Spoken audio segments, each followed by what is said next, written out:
আসসালামু আলাইকুম। আমি বান্না। আজকে আমি তোমাদের ত্রিকোণমিতির 9.1 অধ্যায়ের যে সমস্যাগুলো আছে তার আরেকটি সমাধান নিয়ে আসলাম। তো আজকে আমরা অনুশীলনীর যে 1 নাম্বার অঙ্কটা আছে সেটা সমাধান করব। আমি আগেই তোমাদের লিখে দিয়েছি। তো এখানে 1 নম্বরে বলা আছে যে এই প্রশ্নগুলোর সত্য মিথ্যা যাচাই করো এবং এর সাপেক্ষে একটা যুক্তি দিতে বলছে। তো আমরা এখানে দেখো ক নাম্বারে, আচ্ছা ক নাম্বার থেকে আমরা খ নাম্বারের আগে প্রশ্নের সমাধান করলে ক নাম্বারের জন্য সহজ হবে। দেখো এখানে বলছে কট হলো কট ও এ এর গুণফল। দেখো এটা যে বললাম এটা তোমরা বলতেই পারো এটা গুণফল আছে, কারণ আমরা বীজগণিতের অঙ্কে এ বি যদি থাকে তাহলে আমরা এটা সমান বলতে পারি এ গুণ বি, এরকম আমরা অনেক শিখছি। তো এরকম এই জন্য আমরা বলতে পারি। তো কিন্তু এই ক্ষেত্রে বিষয়টা মিথ্যা হবে, উক্তিটি মিথ্যা হবে, কারণ কট এর সাথে গুণ আকারে নাই। কিভাবে আছে দেখো, এখানে আমি যুক্তিতে বলে দিয়েছি কট হলো ত্রিকোণমিতিক অনুপাত, আর কট যা এই যে কট্যানজেন্ট এর সংক্ষিপ্ত রূপ, এবং এ হচ্ছে কোণের মান। মানে এই এটা দ্বারা বোঝাচ্ছে যে কোনো একটা কোণ, সেটা কত ডিগ্রি, হয়তো 30 ডিগ্রি অথবা 45 ডিগ্রি অথবা 60 ডিগ্রি অথবা 90 ডিগ্রি, যে কোনো একটা ডিগ্রি কে বোঝাইছে। তাহলে আমরা বলতে পারি কট এ প্রতীকটি এ কোণের কটেনজেন্ট অনুপাতকে বোঝায়। এ বাদে কট আলাদা কোনো অর্থ বহন করে না। মানে এই কোটের এর কোনো আলাদা কোনো মানে নাই, এটা জাস্ট কোন আকারে আছে। তাহলে এই যে ট্যান এ, এখানে দেখো কোন নম্বরে বলছে ট্যান এ এর মান সর্বদা একের চেয়ে কম। এই এ বলতে বোঝাচ্ছে কি tan 30 degree, tan 45 degree, tan 60 degree, tan 90 degree, এরকম বোঝাচ্ছে। তাহলে এটার আমরা যদি 60 ডিগ্রিও ধরি, তাহলে দেখো ট্যান এ এর মান আমরা জানি 60 ডিগ্রি মান √3, তাহলে √3 যদি ক্যালকুলেশন করি তাহলে আমাদের 1.73 প্রায় আসে, যা একের থেকে বড়, তাহলে আমরা বলতে পারি সুতরাং ট্যান এ এর মান কি সর্বদা একের চেয়ে কম। উক্তিটি মিথ্যা, অর্থাৎ একের চেয়ে সবসময় বড় অথবা একের সমান হয় ট্যান এর মান, যেমন ট্যান 45 ডিগ্রির মান 1। আচ্ছা, এখন গ নম্বরে বলছে এ এর মানের জন্য সেক এ সমান এত। আসলে এটা কি করা যায়, দেখো আমরা এখানে সমাধান করছি যে সেক এ সমান এটা লিখছি। সেক এ সমান আমরা সূত্র জানি 1/cos এ, তাহলে 1/cos এ সমান এটা বলতে পারি। এবং যদি উভয় পক্ষকে উল্টাই দেই তাহলে আমরা এটা cos এ সমান 5/12 বলতে পারি। তো এটাকে আমরা ক্যালকুলেটর ব্যবহার করে এই cos এ সমান cos 65.37 ডিগ্রি বলতে পারি। উভয় পক্ষ থেকে cos cos বাদ দিতে পারি। তো ক্যালকুলেটর অনেকেই হয়তো জানো না কিভাবে আমরা এই 45 ডিগ্রি মানটা পেলাম। তো আমি তোমাদের দেখানোর চেষ্টা করছি। দেখো হয়তো তোমাদের বুঝতে একটু কষ্ট হবে, তারপরেও চেষ্টা করবে। এখানে আমি শিফট চাপ দিয়ে cos এর উপর চাপ দিলাম, তাহলে আসলো আমাদের cos ইনভার্স 1। এখন cos ইনভার্স 1 এটাকে আমরা লিখবো হচ্ছে যে 5/12, মানে 5/12 দিলাম। তারপরে আমরা অ্যান্সার করলাম। দেখো এখানে 65.37 আরো সামথিং আছে, আমরা 37 পর্যন্ত নিতে পারি। তো আমরা এভাবে এই 37টা এটা আনতে পারি। তাহলে আমরা এ সমান বলতে পারি যে 65.37 ডিগ্রি। যেহেতু গাণিতিক ব্যাখ্যা চাইছে তাই আমরা গাণিতিক ব্যাখ্যা দিলাম এটার। আবার cos হলো cotangent এর সংক্ষিপ্ত রূপ, cos হলো cotangent এর সংক্ষিপ্ত রূপ। তাহলে উক্তিটি অবশ্যই মিথ্যা, কারণ cosine এর সংক্ষিপ্ত রূপ হচ্ছে cos, আর cotangent এর সংক্ষিপ্ত রূপ হচ্ছে cot। তাহলে আমরা একের যে সমস্যাটা, আশা করি তোমরা বুঝতে পেরেছো এবং সমস্যার সমাধানও হয়েছে। এখন আমরা পরবর্তীতে আরো কিছু অঙ্ক নিয়ে আসছি, পর্যায়ক্রমে তোমাদের অঙ্ক দেব, তোমরা মনোযোগ দিয়ে অঙ্কগুলো শেষ করবে ইনশাআল্লাহ। এই পর্যায়ে আমি তোমাদের অনুশীলনের যে 2 নম্বর অঙ্ক আছে সেটা সমাধান করব। তো দেখো এখানে যে 2 নম্বরে বলছে sin a সমান 3/4 হলে এ কোণের অন্যান্য ত্রিকোণমিতিক অনুপাত নির্ণয় করো। মানে সাইন বাদেও যে তোমার cos tan cot cos cosec sec এগুলো আছে, এগুলোর মানও আমাদের বের করতে হবে। তো দেখো, এটা বের করতে হলে আমরা একটা চিত্র আঁকি। আর আমাদের একটা সূত্র লাগবে, যে সাইন এর সময় আমরা ওই যে একটা সূত্র শিখাইছিলাম না, যে সাগরের লবনতি লতে লম্ব, হ্যাঁ, আর অতীতে অতিভুজ। হ্যাঁ, তো আমাদের এই সূত্রটা লাগবে। তো আমরা একটা চিত্র আঁকি, আমাদের অঙ্কের জন্য চিত্র লাগবে।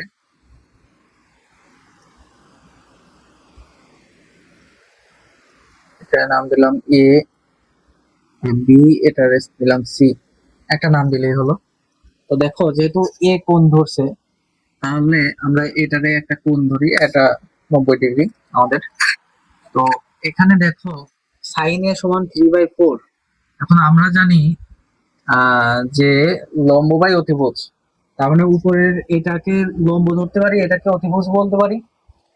এটাকে অতিভুজ, 4 হচ্ছে অতিভুজ, আর 3 হচ্ছে লম্ব। এখন এই চিত্রের লম্ব কোনটা? এই চিত্রের লম্ব হচ্ছে, যেহেতু কোণ এ, এ কোণের বিপরীত বাহু এটা, তার মানে এটা হচ্ছে লম্ব। তার মানে এইটাকে আমরা বলতে পারি যে 3।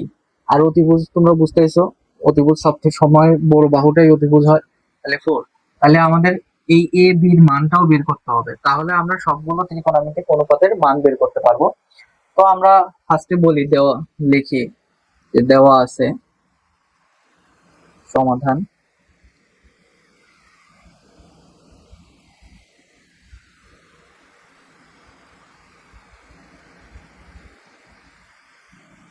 দেওয়া আছে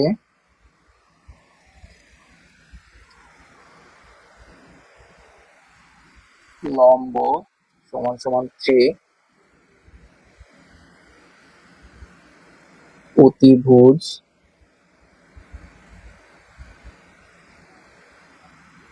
সমান সমান 4। তাহলে অতিভুজ আমরা জানি, লম্ব আমরা জানি, কিন্তু জানি না কি ভূমি। তাহলে ভূমি সমান কি? তাহলে আমরা একটা সূত্র জানি, পিথাগোরাসের সূত্র জানি।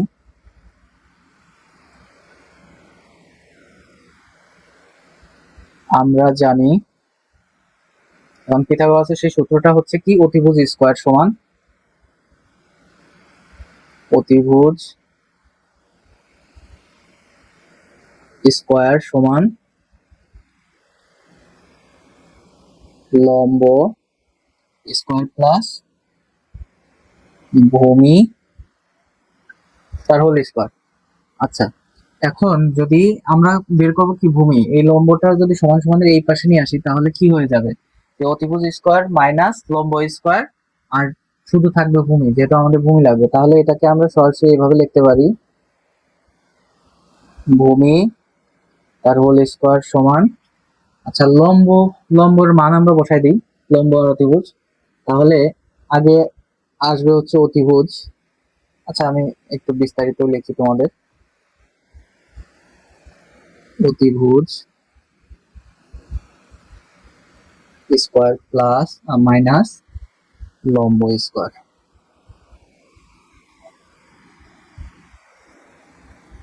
ভূমির মান আমরা জানি না, ভূমিকে ভূমির জায়গায় রেখে দিই। এখন অতিভুজ স্কয়ার মানে কি, অতিভুজ আছে 4, তাহলে 4 স্কয়ার মাইনাস কত দিব, 3 স্কয়ার। আর এই যার যে ভূমি, এই ভূমিটা সমান কি, আমরা এ বি আছে না, তাহলে এই ভূমিটা সমান আমরা এ বি দিলাম। তো এ বির উপর হোল স্কয়ার আছে, এই হোল স্কয়ারটা এই পাশে উঠে গিয়ে কি হয়ে যায়, রুট ওভার হয়ে যায়। তাহলে এই জায়গা হবে 4 4 16 মাইনাস 9। তাহলে এ বির মান পাচ্ছি আমরা, এটা একটা বাদ দিলে রুট ওভার কত হয়, 7। তার মানে ভূমিটা পাচ্ছি আমরা √7। তাহলে আমরা দেখো পেয়ে গেলাম লম্ব, ভূমি, অতিভুজ, তিনটাই পেয়ে গেছি। এখন খুব সহজে, এখন সাইনের মান তো আমরা জানি, এখানে বলছে এই কোণের অন্যান্য অনুপাত নির্ণয় করো। তাহলে আমরা এখন সাইন কজ, কজের তাহলে কজ এর মান কত হবে, অতএব আমি একটু এই সাইডে করি, অতএব কজ এ কজ এ সমান আমরা সূত্র কি জানি, কবরে ভয় অতি, ভয় অতি, কবরে ভয় অতি, তার মানে ভূমি বাই অতিভুজ, ভয়তে ভূমি, তাহলে √7, আর অতি মানে কি হবে, 4 হবে, √7/4, কবরে ভয় অতি। আচ্ছা কজ গেল, কজের পরে আমরা জানি ট্যান এর মান কত হবে, ট্যান সমান আমরা কি জানি, টেরা লম্বা ভূত, মানে লম্ব বাই ভূমি, তাহলে লম্ব আছে 3 আর ভূমি আছে √7। আচ্ছা এখন সাইন কস ট্যান হয়ে গেছে, এখন কট, কট ট্যান এর বিপরীত, তাহলে আমরা √7/3 বলতে পারি। কসের বিপরীত কি,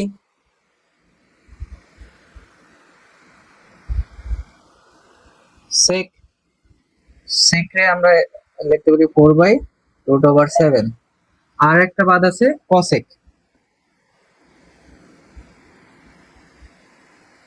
কসেকে সমান আমরা বলতে পারি, কসেক কি সাইনের বিপরীত, সাইনের বিপরীত, সাইনের এই যে 3/4, 4/3 বলবো। তাহলে আমরা সবগুলো ত্রিকোণমিতিক অনুপাতের অ্যান্সার পেয়ে গেলাম। এখন আমরা পরবর্তী অঙ্কটা সমাধান করব। এই পর্যায়ে আমরা 3 নাম্বার যে অঙ্কটা আছে, 3 নাম্বার অঙ্কের সমাধান করব। চলো আমরা কথা না বাড়িয়ে শুরু করি।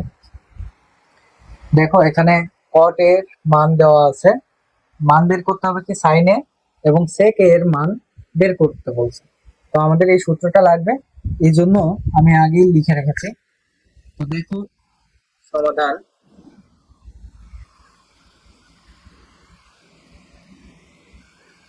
আমাদের এটা আমাদের দেওয়া আছে তাই না, আমরা লিখি 15 cot a equal to 8। আচ্ছা 15টাকে সমান সমানের ওই পাশে নেই, তাহলে cot a সমান 8/15 হয়ে গেল। আচ্ছা cot থিটা সমান আমরা কি জানি, ভূমি বাই লম্ব, তার মানে এটা হচ্ছে ভূমি আর এটা হচ্ছে লম্ব। তো আমাদের এই অঙ্কের ক্ষেত্রে একটা চিত্র লাগবে, একটা চিত্র অঙ্কন করি।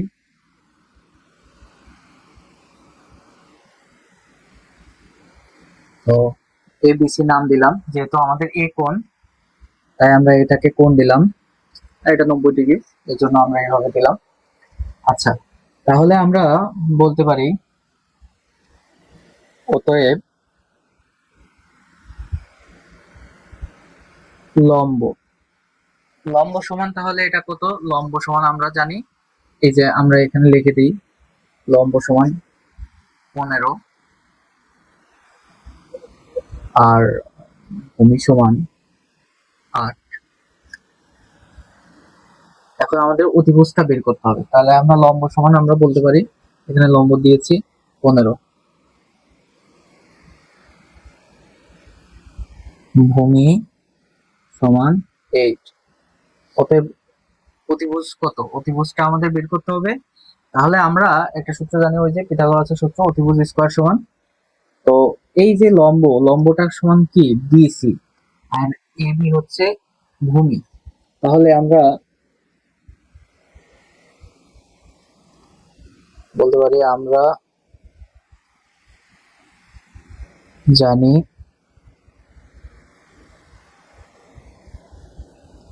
আমি অতিভুজকে সংক্ষেপে লিখলাম অতিভুজ ইকুয়াল টু লম্ব প্লাস ভূমি দুটার উপরই স্কয়ার হবে, মানে অতিভুজ স্কয়ার সমান লম্ব স্কয়ার প্লাস ভূমি স্কয়ার, এটা আমরা সূত্র হিসেবে জানি। তাহলে অতিভুজটা আমরা জানি এসি, তাহলে এসি স্কয়ার সমান লম্বটা জানি আমরা, লম্বটা জানি বিসি, বিসি স্কয়ার প্লাস, আর ভূমিটা জানি হচ্ছে এবি, এবি স্কয়ার। তাহলে এই স্কয়ারটা এই পাশে আসলে √ওভার হয়ে যায়, তো শুধু এসিটাকে আমরা রাখলাম, √ওভার হয়ে গেল ওর উপর, আর এই বিসির মানটা আমরা বসাই দিই, বিসির মান আছে 15, তার হোল স্কয়ার প্লাস এবির মানটা জানি আমরা 8, 8 এর স্কয়ার। এসিটা এভাবে থাকছে।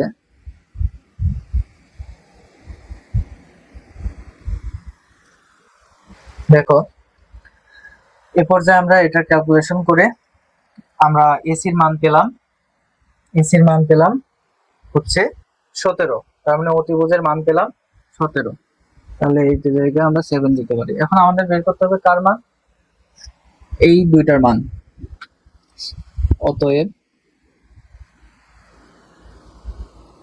সাইনে সমান, আচ্ছা সাইনে, এখানে সাইনে সমান আমরা কি জানি? টেরা লম্বা ভূত, মানে লম্ব বাই কি জানি? ভূমি। লম্ব বাই, সরি, সাইন সমান আমরা জানি আছে সাগরে লবনতি।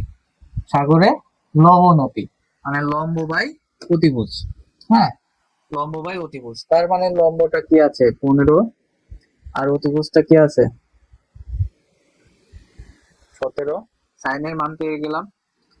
এখন সেকের মান,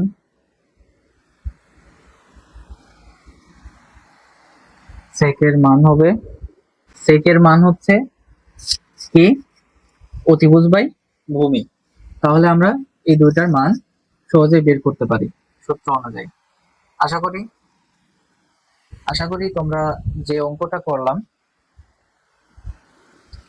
এখন আমরা যে অঙ্ক দুইটা করলাম, আশা করি তোমরা খুব সহজে বুঝতে পেরেছো। এবং পরবর্তী ক্লাসে আমি তোমাদের আরো কিছু অঙ্ক নিয়ে আসবো। অবশ্যই তোমরা এই অঙ্কগুলো মনোযোগ দিয়ে দেখবে এবং বাসায় প্র্যাকটিস করবে। আশা করি তোমরা অঙ্কের মধ্যে আর কোনো সমস্যা বোধ করবে না এবং অঙ্কে আরো ভালো ইমপ্রুভ করতে পারবে। আজকে এই পর্যন্তই। সবাইকে ধন্যবাদ। সবাইকে আমার সালাম রইলো। আসসালামু আলাইকুম।